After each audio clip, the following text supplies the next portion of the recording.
Coaching भटकने की बिल्कुल ज़रूरत नहीं है, बिना कोचिंग के रिजल्ट होगा। मैं आपको जो स्ट्रेटजी बता रही हूँ ये प्योरली आपकी सेल्फ स्टडी पे बेस्ड है।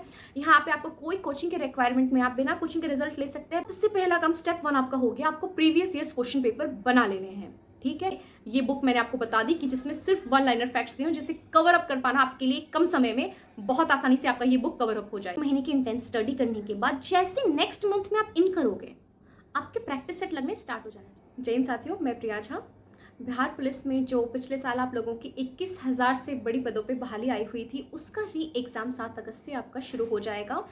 तो ऐसे में आपके हाथ में क्या है, आपको वो देखना है। ठीक है, 21,000 पदों में से एक सीट आपकी है, आपको क्या करना है, सिर्फ एक सीट लेना है। ठीक है, उसके लिए अभी आपकी क्या रणनीति होनी चाहिए, ये जो 2-2.5 महीने आपके हाथ में बचे हैं, इस 2.5 महीने में किस रणनीति से आपकी तैयारी ऐसी होनी चाहिए कि रिटन एग्जाम आपका हर हाल में क्लियर हो सके और आप अपने पहले अटेम्प्ट में ही अपना फाइनल सिलेक्शन ले जाए।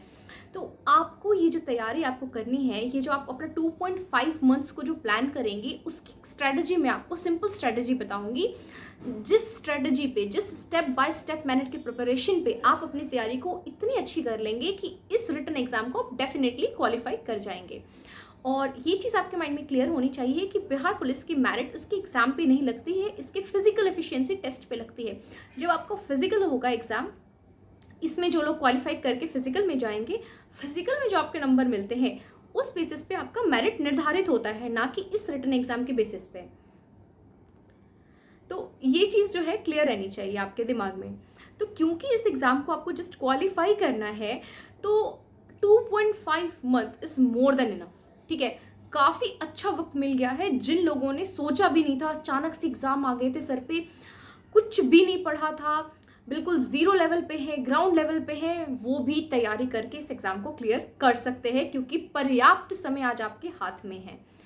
तो इस समय को बिल्कुल भी इसका नुकसान ना करते हुए आज से ही अपनी प्लानिंग स्ट्रैटेजी बना लेनी है। आपने 2.5 मंथ को प्लान कर लेना है, जिसमें आपके 2 महीने आपको पढ़ाई करनी है। लास्ट 15 डेज आपके सिर्फ और सिर्फ रिवीजन को जाएंगे। ठीक है, जिसमें 7 डेज इंटेंस रिवीजन होगा, 7 डेज मॉक टेस्ट के साथ, प्रैक्टिस सेट के साथ आपका रिवीजन चलेगा। ठीक है, लास्ट के 7 दिन आपको प्रैक्टिस सेट भी बंद करने होंगे। वो प्लानिंग मैं आपको एग्जाम से 15 डेज पहले आपको दे दूंगी। ठीक है, 20 डेज पहले एग्जाम से जो आपकी लास्ट 15 डेज को आपको प्लान करना है वो मैं दे दूंगी। लेकिन अभी आप 2 मंथ को, अपनी जो 2 महीने को, उसको कैसे प्लान करेंगे, तो चलिए मैं आपको स्टेप बाय स्टेप मैनर में बताऊंगी। आपका पहला स्टेप इसमें सबसे पहले क्या होगा, आप देखिए प्रीवियस ईयर्स क्वेश्चन पेपर, ये किरण पब्लिकेशन की आपके पास है। इसके पहले पन्ने पे ही आपको दिया हुआ है कि अब तक जो पूछे गए क्वेश्चंस हैं, ठीक है ना, किस किस सब्जेक्ट से कहाँ कहाँ से क्वेश्चन आ रहे हैं, उसे एक बार गो थ्रू करिए। देखिए किस विषय से क्वेश्चन आ रहे हैं, कितने कितने क्वेश्चन आ रहे हैं, किसका वेटेज ज़्यादा है। इससे आपको एक क्लैरिटी आएगी कि यहाँ पे जीके, जीएस यानी जनरल साइंस और करंट का वेटेज अच्छा है। ठीक है, हिंदी आप लोग ऑलमोस्ट सब लोग बना लेंगे, हिंदी में ज़्यादा दिक्कत नहीं आएगी। इंग्लिश के क्वेश्चन थोड़े कम है, मैथ्स पे आप लोगों को काम करना पड़ेगा। ठीक है, तो अब आपने सबसे पहला काम, स्टेप 1 आपका हो गया, आपको प्रीवियस ईयर्स क्वेश्चन पेपर बना लेने हैं। ठीक है, ये प्रीवियस ईयर्स क्वेश्चन पेपर बनाने के बाद, क्योंकि इसमें मैथ्स रीजनिंग भी पूछी जाती है, तो बिहार ऑल एग्जाम्स की ये जो बुक है मैथ्स और रीजनिंग की, और बिहार ऑल एग्जाम की जो बुक है आपकी जीएस की, इसके कम से कम आपको लास्ट 5 ईयर्स के, ठीक है ना, लास्ट 5 ईयर्स के क्वेश्चन पेपर बना लेने हैं। आप पूरी मत पढ़ने बैठना, आपके पास समय है तो ही पढ़ो, नहीं पढ़ना चाहते हो तो लेकिन फिर भी लास्ट 5 साल के आपको क्वेश्चन पेपर ज़रूर से ज़रूर बना लेने हैं, ज़रूर से ज़रूर देख लेना है। तो ये आपका हो गया स्टेप 1 कंप्लीट, यानी हमारा previous years question papers almost खत्म हो गया। इससे हमारी एक अंडरस्टैंडिंग क्या बनी कि किस क्षेत्र से, किस सब्जेक्ट से, किस विषय से किस तरीके के क्वेश्चन आ रहे हैं। अब हमारा काम है थ्योरी को पढ़ना, मैथ्स के क्वेश्चन, रीजनिंग के क्वेश्चन को प्रैक्टिस करना, और हिंदी के लिए मैं वीडियो के थोड़ी देर में बाद में बताती हूँ। हिंदी के लिए सिर्फ एक चैनल बताऊंगी जहाँ से आपका सारा काम बन जाएगा। कहीं कुछ नोट्स नहीं खरीदने, कहीं कुछ किताब नहीं खरीदनी, बस एक चैनल को सुनना है और आपका काम हो जाने वाला है। ठीक है, तो अब मैं बता दूं पहले आपको जीएस के लिए, जीके के लिए आपको क्या करना है। देखिए ये जो किरण पब्लिकेशन की 1 लाइनर बुक आपको मार्केट में अवेलेबल है। ठीक है, इसमें बहुत शॉर्ट सिंगल लाइन में इतने सारे फैक्ट्स का इसमें जो है संकलन किया हुआ है। ये बहुत बेहतरीन तरीके से किया हुआ है, इससे आप देख सकते हैं। और जो लोगों ने ये बुक नहीं पढ़ी, जो लगातार अभी तक लूसेंट और क्राउन से चलते आ रहे हैं, वो लोग क्राउन को नहीं करते हुए सिर्फ लूसेंट को ही लेकर के चलें। ठीक है, बैकग्राउंड में बहुत ज़्यादा डिस्क्रिप्टिव मैनर में दिया हुआ है, जिसकी ज़रूरत आपको नहीं होने वाली है। इसमें आपको सिर्फ सिंगल लाइन, मतलब एक वन लाइनर बुक, जो बेस्ट वन लाइनर बुक हो सके, शॉर्ट में जो अपनी चीज़ों को दे सके, लगातार आप उसे पढ़ के लगातार रिवीजन कर सके उसकी, यहाँ पे वो चीज़ रिक्वायर्ड है। तो इसीलिए आपके ऑप्शन में ये बुक मैंने आपको बता दी कि जिसमें सिर्फ वन लाइनर फैक्ट्स दिए हों, जिसे कवर अप कर पाना आपके लिए कम समय में बहुत आसानी से आपका ये बुक कवर अप हो जाएगा। ठीक है, तो इससे आपको कर लेना है थ्योरी का पोर्शन। ठीक है, यहाँ से आपकी थ्योरी हो जाएगी। तो फिर यहाँ से आपका थ्योरी कवर अप हो गया। अब आपने क्या करना है, मैथ्स और रीजनिंग के लिए, ठीक है, कोई बुक आपने ले लेनी है, वहाँ से आपने प्रैक्टिस करनी है, या आप देख चुके हैं किस किस टॉपिक से लगातार क्वेश्चंस आ रहे हैं, क्योंकि आपने प्रीवियस ईयर्स ऑलमोस्ट सॉल्व कर लिया है।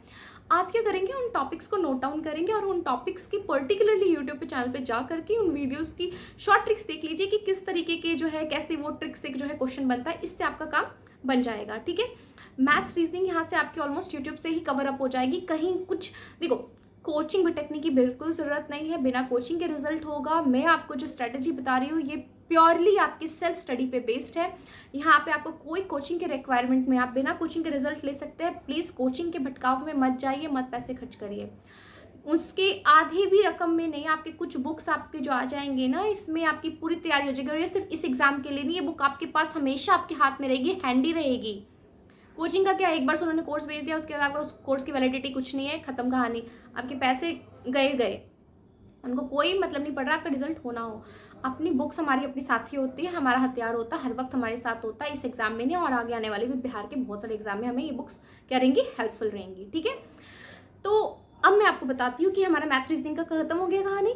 हिंदी के लिए मैं आपको बता देती हूँ, हिंदी के लिए स्टडी 91 का यूट्यूब चैनल है, इसमें नितिन सर हिंदी पढ़ाते हैं। बहुत सारी इनकी वीडियो प्रीवियसली जो है अपलोडेड है, उन वीडियोस को आपको देखना है, एक प्लेलिस्ट बनी हुई है। तो आप ऑलमोस्ट समझ चुके होंगे कि हिंदी से कैसे क्वेश्चन आ रहे हैं। जिनकी हिंदी कमज़ोर है, सिर्फ उन्हें ही वीडियोस देखने की रिक्वायरमेंट भी है। जिनकी हिंदी अच्छी है उनका इसके बिना काम चल जाएगा। ठीक है, अब आपका क्या काम होना चाहिए, ये हो गया आपका दूसरा स्टेप। लेकिन इस दूसरे स्टेप के साथ भी जो आपको एक काम करते चलना है वो है प्रैक्टिस सेट लगाते चलना है आपको।